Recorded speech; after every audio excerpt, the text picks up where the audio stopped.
আড়াল থেকে কিছু জিনিস দেখি।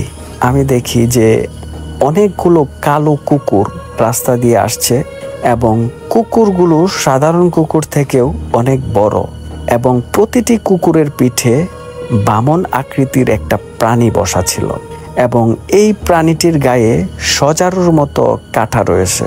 তারা খুব ধীরে ধীরে চলাচল করতে থাকে। এরা কিছু সময় দৃশ্যমান থাকার পরে আবার আমার চোখের সামনে অদৃশ্য হয়ে যায়। এটা দেখার পর বৃদ্ধ মারাত্মক ভয় পেয়ে ঘরে ঢুকে নামাজে দাঁড়িয়ে পড়েন। এই কথা শোনার পর গ্রামে যা ঘটছে সবকিছু মিলিয়ে সবাই বুঝতে পারেন যে গ্রামে কোনো অশুভ শক্তির আবির্ভাব হয়েছে।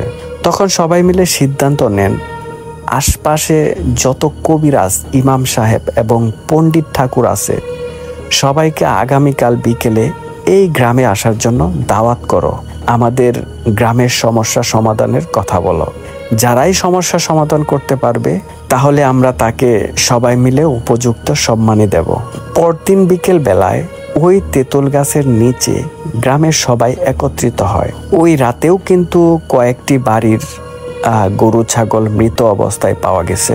সবাই যখন এক জায়গায় হয় সেখানে বাইরে থেকে যারা আসে তারা সব ঘটনা শোনেন এবং বলেন যে আপনারা ওই পাগলকে তাড়িয়ে খুবই ভুল একটা কাজ করেছেন। উনি হয়তো কোনো একটা উদ্দেশ্য নিয়ে এই গ্রামে এসেছিলেন, তবে আপনাদের কথা শুনে যতটুকু মনে হচ্ছে ওই পাগল আপনাদের গ্রামকে রক্ষা করতে এসেছিলেন। তখন উপস্থিত সবাই বুঝতে পারেন তারা ওই পাগলকে তাড়িয়ে দিয়ে কি মারাত্মক ভুলটাই না করেছেন। ওখানে থাকা যে সকল উপস্থিত ইমাম, পণ্ডিত, কবিরাজ যারা এসেছিলেন তারা প্রত্যেকেরই একটাই মতামত ছিল, এই গ্রামে কোনো পিশাচ গোষ্ঠীর নজর পড়েছে। অনেকগুলো পিশাচের নজর পড়েছে এই গ্রাম এবং তারা এটাও বলেন যে আমাদের বিশ্বাস যে এই বোবা পাগল আবার আসবে এবং সেই এই পিশাচ থেকে আপনাদের মুক্ত করবে।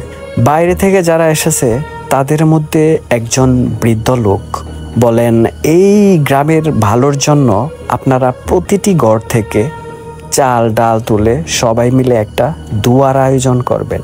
এই চাল ডাল রান্না করে প্রত্যেকটি বাড়িতে খাবার পৌঁছে দিবেন এবং এটা করবেন বিকালের দিকে। আমার বিশ্বাস ওই পাগল ওই দুয়ার অনুষ্ঠানে আসবেন।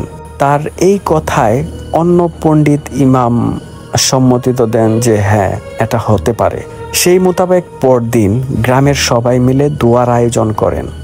এমন সময় উপস্থিত সবাই খেয়াল করেন একটা সাদা ঘোড়ায় চড়ে